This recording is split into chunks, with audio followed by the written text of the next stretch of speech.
नमस्कार, मैं नीरज कौशिक और हिंदी विषय की ऑनलाइन शिक्षा में आप सबका स्वागत है।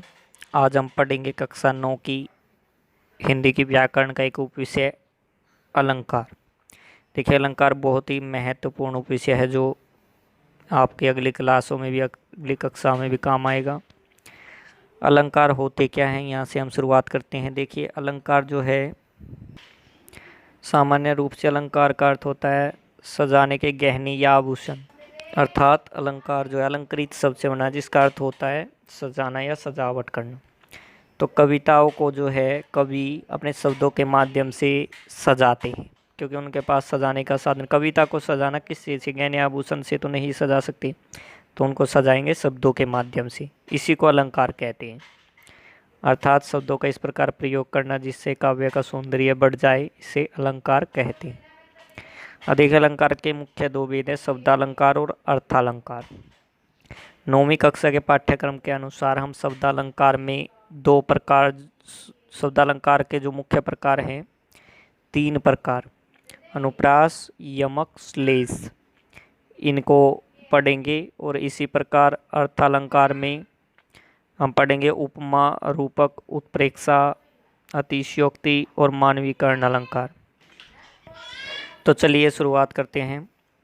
शब्द अलंकार का जो पहला भेद है अनुप्रास अलंकार। अनुप्रास अलंकार क्या होता है? देखिए, इसमें कहा गया जब किसी काव्य में या किसी वाक्य में किसी वर्ण की आवृत्ति, किसी वर्ण या अक्षर की आवृत्ति 2 या 2 से अधिक बार होती है, तब उसे अनुप्रास अलंकार कहा जाता है। उदाहरण के तौर पर आप उदाहरण से बहुत अच्छे से इसे समझ पाएंगे। उदाहरण है, जैसे आपने सुना होगा, चारू चंद्र की चंचल किरणें खेल रही है जल थल में। तो यहाँ पर क्या है? चारू चंद्र की चंचल। देखिए, आप इनमें च आपको कई बार जो है सुनाई दे रहा होगा। आप देखेंगे, इसको पंक्ति को लिखकर भी देखेंगे तो इसमें च वर्ण की आवृत्ति 2 या 2 से अधिक बार हो रही है।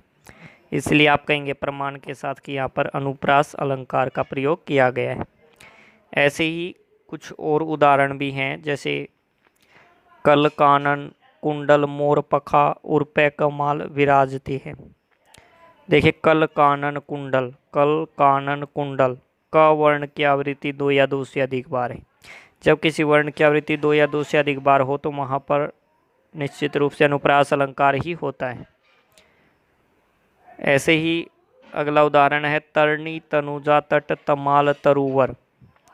तरणी तनुजा तट तमाल तरुवर, तो त वर्ण की आवृत्ति जो है 2 से अधिक बार है, तो इसलिए यहाँ पर भी अनुप्रास अलंकार का प्रयोग है। इसी प्रकार अगला जो अलंकार है इसमें वो है यमक अलंकार। यमक अलंकार, यमक अलंकार की परिभाषा देखते हैं। इसमें कहा गया है जब काव्य में एक ही शब्द 2 बार आता है और दोनों बार अर्थ उसका अलग अलग होता है, वहाँ पर यमक अलंकार होता है। आपको परिभाषा अच्छे से याद रखनी है। जब एक शब्द की आवृत्ति यानी एक शब्द 2 बार आए लेकिन हर बार उसका अर्थ अलग हो, वहाँ पर होता है यमक अलंकार। उदाहरण के तौर पर कनक कनकते सोगुनी मादकता अधिकाय। देखिए, कनक कनकते सोगुनी मादकता अधिकाय, यहाँ पर कनक शब्द जो है वो 2 बार आया है, लेकिन यहाँ पर एक कनक का अर्थ क्या है? एक कनक का अर्थ यहाँ पर है धतूरा। धतूरा जो एक खाद्य पदार्थ है, और दूसरे कनक का अर्थ है सोना। देखो, लिखा हुआ तो हमें एक ही शब्द दिख रहा है कनक कनक, लेकिन उनका अर्थ दोनों बार अलग है, इसलिए यहाँ पर है यमक अलंकार। इसी प्रकार और भी कई उदाहरण होते हैं, जैसे एक उदाहरण है 3 बेर खाती थी में 3 बेर खाती हूँ। देखिए, एक 3 बेर, बेर जो है वहाँ पर 2 बार आ रहा है इस पंक्ति में। 3 बेर खाती थी में 3 बेर खाती हूँ। यहाँ पर एक बेर का अर्थ तो जो बेर होते हैं यानी वन में पाए जाने वाले एक प्रकार का खाद्य फल, तो उससे है 3 बेर अर्थात 3 फल। और एक बेर का मतलब बार से, अर्थात कितनी बार जैसे खाना खाती थी, तो 3 बार। तो एक उसकी खाने की आवृत्ति को बताने के लिए है। तो बेर का अर्थ दोनों बार अलग है, एक बार फल से और एक बार बार से, 3 बार खाती थी। तो यहाँ पर यमक अलंकार है। तो इस प्रकार होता है यमक अलंकार। अगला जो अलंकार है शब्द अलंकार का इसमें, वो है श्लेष अलंकार। देखिए श्लेष अलंकार क्या है। श्लेष अलंकार इसमें बताया गया है जब काव्य में कोई शब्द एक ही बार आता है, जब काव्य में कोई शब्द एक ही बार आता है परंतु उसके अर्थ एक से अधिक होते हैं, वहाँ पर होता है श्लेष अलंकार। यानी इसमें एक शब्द होता है लेकिन उसी के कई अर्थ निकलते हैं। जैसे देखिए सुवर्ण को खोजत फिरे कवि कामी और चोर। सुवर्ण को, इसमें सुवर्ण का ध्यान रखना आपको। सुवर्ण को खोजत फिरत कवि कामी और चोर, यहाँ पर इस सुवर्ण के 3 अर्थ निकलते हैं इस पंक्ति के अनुसार। यानी सुवर्ण को ढूंढते फिरते हैं कवि कामी और चोर।